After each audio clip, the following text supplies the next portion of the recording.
Hey y'all, my name's Trent, and I like guns and shit. Today, we're going to be talking about bayonet options for the Mossberg 500 shotgun. For reference, this is my Mossberg 500, and this is the bayonet that lives on it most of the time. Now, if you've never seen a bayonet like this is a Swiss bayonet originally designed for the Swiss M57. Now, you might say to yourself, Trent, I didn't know that they made Mossberg bayonet mounts for the Swiss M57 bayonet, and you're right, they don't, but I do. This is really more of a custom job, and we'll talk about this closer to the end of the video. Now, there exists a couple models of the Mossberg 500 series, namely the 590A1 and the 590 Retrograde and things like that come from the factory with a bayonet lug on them.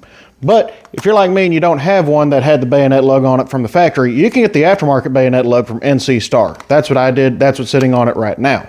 So what kind of bayonets can you put on your Mossberg if you have the NC Star bayonet mount or you have a 590A1 that came with the lug from the factory? Well, for starters, you can fit just about any NATO pattern bayonet, namely the M7, M9, or OKC3S bayonet on the end of your Mossberg if you have the proper mount. For example, this is an Ontario M7 bayonet from the Ontario Knife Company. There are a lot of companies that made the M7. I own two right now. I own one from Ontario, this one here, and then I own another one from Bauer Ordnance Company. We'll see that one in a second. You can also fit the M9 bayonet. This one's also from the Ontario Knife Company. I'm quite a fan of those guys. This is the bayonet that's issued by just about everybody that's not the Marine Corps, namely the Army. And there's a few knockoff versions of these. I know Smith & Wesson puts one out, and there's a couple of Chinese manufacturers that make copies of the M9 bayonet. You can also put on my personal favorite NATO pattern bayonet, which is the OKC3S bayonet. And you guessed it, this one is from the Ontario Knife Company. And I think this is just a cool bayonet to have on the end of your Mossberg 500 shotgun. That's it right there. The Marine Corps chose this bayonet for a reason. This thing goes pretty hard. But that's not the only M7 pattern bayonet you can run on your Mossberg 500. If you have one of those brass knuckle duster grip scales for the M7, that can fit on your Mossberg 500 bayonet lug, no problem. This is my M7 from Bauer Ordnance Company, and I got the brass knuckle duster scale from Gunny Surplus, I think it was.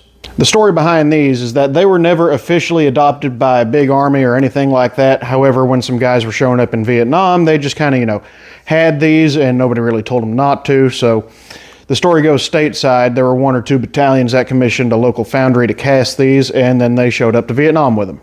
That's it right there. And you can also use it to get a really good purchase on the front end for, bayonet things. Trent, doesn't SOG or SOG, doesn't that company also make a bayonet? Yes, they do. They started off making the SOG BAR-15T. T stood for Tonto. It was a really aggressive style Tonto tip, and I'm not a big Tonto knife guy, but I always said if they ever made a clip point version that I'd be one of the first to buy it. And sure enough, they did, so I got one. This is the BAR-15C. This is also designed to fit on most of your NATO pattern bayonet lugs like your AR pattern or M16 pattern. But does it work on the Mossberg 500? Well, let's talk about that for a second.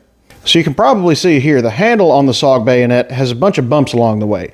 It makes for getting a really good grip on this thing, but it makes it a little bit difficult to put on a tube-fed shotgun. And I've seen a couple of ways of modifying either the bayonet or the shotgun to get it to fit. I prefer to modify the cheapest part of the whole operation, which in this case is the bayonet.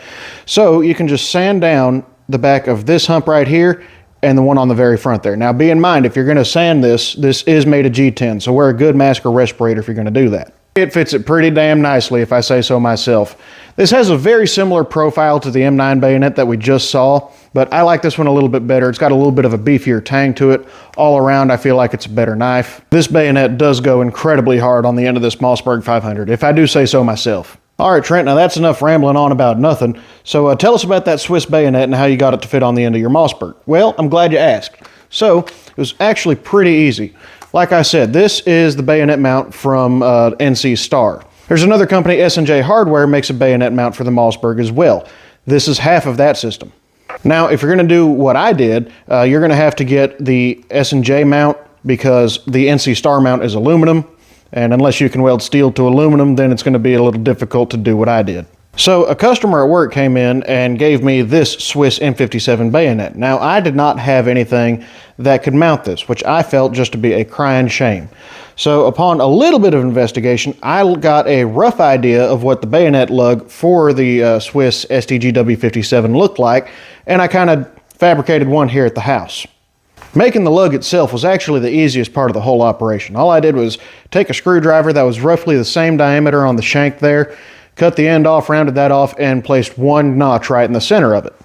This end right here is the part that used to be a screwdriver. Now, I'm not a welder by any stretch of the imagination, and I do not claim to be. I'm just a guy who has a welder. So anyway, I got the lug cut and fabbed up exactly how I wanted it, and then I took the S&J hardware mount, which was steel, and I welded the lug, you know, the former screwdriver, to the S&J lug. And the end cap here is still the NC Star bayonet mount cap. So how's it fit the Swiss bayonet? Well, like a glove. So there you have it. I know this is a really short video. I'm still getting used to the whole YouTube thing. If you recognize my face somewhere, you might have run across one of my TikToks, and it's kind of an awkward transition going from short form content to long form content. Still getting the hang of it. But there's your options for mounting bayonets to the Mossberg 500 series of shotguns.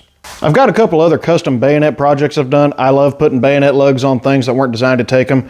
For example, this past November, I took a flamethrower from the TikTok shop and a bayonet also from the TikTok shop and a welder also from the TikTok shop and welded up a bayonet lug for the flamethrower. So, you know, that was kind of my little homage to Chesty Puller there. But I've got tons of video ideas coming down the pipeline, so stay tuned for that. Consider following if you're not already. And I hope we all got to learn something today. Y'all have a good one. And remember, a gun without a bayonet is pointless.